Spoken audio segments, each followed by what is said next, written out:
तर बातमी आहे तृप्ती देसाईंसंदर्भात। तृप्ती देसाईंना बीड पोलिसांनी नोटीस बजावली होती। या नोटिशीच्या अनुषंगाने देसाई पोलीस अधीक्षकांची भेट घेऊन पुरावे सादर करणार होत्या आणि त्यांनी पोलिसांची भेट घेतली। बीड पोलीस दलातील 26 पोलीस अधिकारी आणि कर्मचाऱ्यांची तक्रारच सामाजिक कार्यकर्त्या तृप्ती देसाई यांनी केली होती। या प्रकरणाची अप्पर पोलीस अधीक्षक सचिन पाणकर यांनी चौकशी केली होती आणि यावेळेला बोलताना धनंजय मुंडे, अजित पवार या सगळ्यांची गुंडगिरी चालली आहे, त्याला पाठीशी घालण्याचं काम सुरू आहे, अशी टीकाही तृप्ती देसाई यांनी केली आहे। हो नाही, ह्या घटना पाठीशी घालण्याचं तर काम होतंयच, परंतु राज्यात एवढं वातावरण दूषित झालंय बीड जिल्ह्याच्या या प्रकरणांमुळे तुम्ही अजिबात सिरियस नाही। आता सुद्धा आम्ही इथं आल्यावर पुरावे घेऊन आलो, तुम्ही पुरावे घ्यायला समोर येत नाही। मग नेमकं मग तुम्ही पण त्याच्यामध्ये आहात का?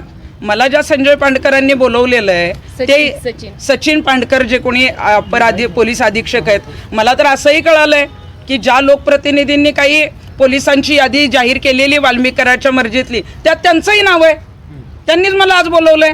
बरं, तरीही म्हटलं ठीक आहे, जाऊ आपण, कारण ते त्या पदावर आहेत, परंतु ते तर आता इथं उपस्थितच नाहीत। मग नेमके पुरावे गोळा करायचे, ते नष्ट करायचे, त्या पोलीस अधिकाऱ्यांना वाचवायचंय का पळ काढायचा आहे? मला नेमकं काहीच कळत नाही। तुम्ही आम्हाला बोलवताय, आम्ही जबाब देतोय आणि तुम्ही काहीच करत नाही।